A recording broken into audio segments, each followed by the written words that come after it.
कुछ समय पूर्व जब गुरुकुल शिक्षा की प्रणाली होती थी, तब हर बालक को अपने जीवन के 25 वर्ष गुरुकुल में बिताना पड़ता था। उस समय एक प्रचंड पंडित राधे गुप्त हुआ करते थे, जिनका गुरुकुल बहुत प्रसिद्ध था, जहाँ दूर-दूर के राज्य के शिष्य शिक्षा प्राप्त करने आया करते थे। बात उन दिनों की है जब राधे गुप्त की उम्र ढलने लगी थी और उसकी पत्नी का देहांत हो चुका था। घर में विवाह योग्य एक कन्या थी। राधे गुप्त को हर समय उसकी चिंता सताती रहती थी। वह उसका विवाह एक योग्य व्यक्ति के साथ करना चाहते थे। एक दिन उनके मस्तिष्क में एक ख्याल आया और उन्होंने इस परेशानी का हल सोचा कि क्यों न हो अपने खुद के शिष्यों में से ही योग्य वर की तलाश करें। उनसे बेहतर उनकी बेटी के लिए और क्या हो सकता है। इस कार्य के लिए उन्होंने बुद्धिमान की परीक्षा लेने का निर्णय लिया और सभी शिष्यों को एकत्र किया। राधे गुप्त ने सभी से कहा कि वह एक परीक्षा आयोजित करना चाहते हैं जिसमें सभी की बुद्धिमानी का परिचय होगा। उन्होंने सभी से कहा कि उन्हें अपनी पुत्री के विवाह की चिंता है, जिसके लिए उनके पास पर्याप्त धन नहीं है। इसीलिए वो चाहते हैं कि उनके शिष्य विवाह में लगने वाली सभी सामग्री कैसे भी करके एकत्र करें, भले उसके लिए उन्हें चोरी का रास्ता चुनना पड़े, लेकिन उन्हें चोरी करता कोई भी देख न सके। इसी एक शर्त का पालन सभी को करना है। अगले दिन से सभी शिष्य कार्य में जुट गए। रोजाना कोई न कोई तरह तरह की वस्तुएं चुरा कर लाता और राधा गुप्त को दे देता।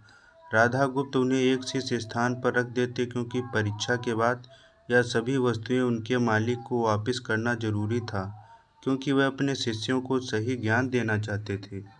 सभी शिष्य अपने अपने दिमाग से कार्य कर रहे थे, लेकिन इनमें से एक चुपचाप गुरुकुल में बैठा हुआ था, जिसका नाम रामा स्वामी था। वह राधा गुप्त का सबसे करीबी और होनहार छात्र था।